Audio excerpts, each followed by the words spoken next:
नमस्कार मंडळी, चला तर एकदम झटपट सोप्या पद्धतीने मठाच्या डाळीची काळ्या मसाल्यातील आमटी कशी बनवायची हे आज आपण बघणार आहोत। अगदी गावाकडच्या पद्धतीने बनवलेली आहे।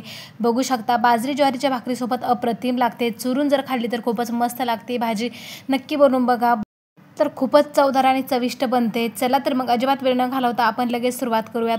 त्या अगोदर चॅनलवरती नवीन असाल असेच नवनवीन रेसिपीज व्हिडिओ बघण्यासाठी चॅनलला नक्की सबस्क्राईब करा आणि अशा पद्धतीची काळ्या मसाल्यातील मटकीच्या डाळीची आमटी नक्की बनवून बघा। खूपच चवदार आणि चविष्ट बनते। किती मस्त दिसत आहे, रंगसुद्धा अप्रतिम आलेला आहे। चला तर मग इथे मी मटकीची डाळ घेतलेली आहे, तर अर्धी वाटी मटकीची डाळ घेतलेली आहे। याला स्वच्छ निवडून घेतलं, स्वच्छ धुवून घ्यायचं। त्यानंतर आपण कढाईमध्ये टाकून याला शिजवून घेणार आहोत। तर खूप मस्त लागते ही मटकीची भाजी किंवा मटकीची डाळीची आमटी। नक्की बनवून बघा तुम्ही सुद्धा, खूप चविष्ट बनते। भाजीला जर काही नसेल तर अशा पद्धतीची भाजी नक्कीच बनवली जाऊ शकते। चला तर डाळ स्वच्छ धुवून घेतली, आता कढाईमध्ये टाकून घेतली। यामध्ये पाणी टाकायचं आणि गॅस फुल करून आपला ही डाळ शिजवून घ्यायची। तोपर्यंत इथे मी 2 कांदे घेतलेले आहेत, त्यांना थोडंसं कट करून घेतलं, आता भाजत ठेवलेले आहेत। त्यानंतर इथे मसालासुद्धा भाजून घेतला। धने, खोबरं आणि हिरव्या मिरच्या मी भाजून घेतलेल्या आहेत तेल टाकून थोडंसं। त्यानंतर कांदेसुद्धा भाजून झाले, त्यांनासुद्धा तेलामध्ये थोडंसं फ्राय करून घ्यायचं। भाजलेल्या कांद्यांना त्यांना काढून घ्यायचं, लसूण घ्यायचा आणि मस्त याचं वाटण तयार करायचं आहे पाणी घालून। चला तर वाटण तयार केलं, डाळसुद्धा शिजलेली आहे।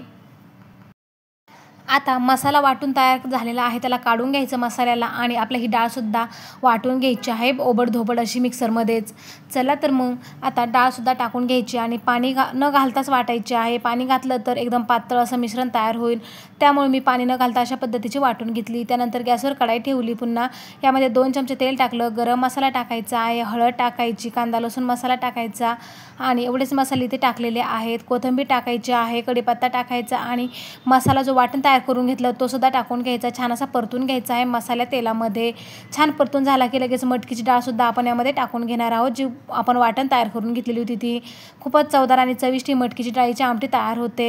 एकदम गावाकडच्या पद्धतीने आमच्या गावी अशा पद्धतीची भाजी बनवली जाते आणि खूपच चवदार चविष्ट बनते।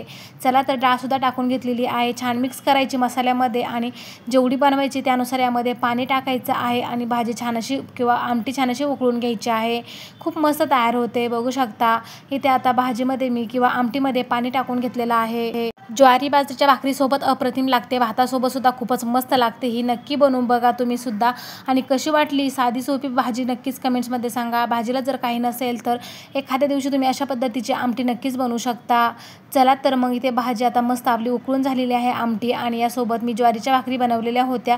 खूपच मस्त लागलेली आहे भाजी, भातासोबत सुद्धा मस्त लागते। खळखळून उकळी येऊ द्यायची, थोडीशी आटवून घ्यायची आणि नंतर भाजी इथे तयार झालेली आहे। बघू शकता किती मस्त दिसत आहे ना। तर कशी वाटली रेसिपी नक्कीच कमेंट्समध्ये सांगा। व्हिडिओ जराही आवडला तर नक्कीच लाईक करा, इतरांसोबत सुद्धा शेअर करा आणि तुम्ही सुद्धा या पद्धतीची मटकीच्या डाळीची झणझणीत मस्त आमटी नक्की बनवून बघा। चला तर मग भेटूया अशाच नवीन रेसिपीसोबत, तोपर्यंत धन्यवाद।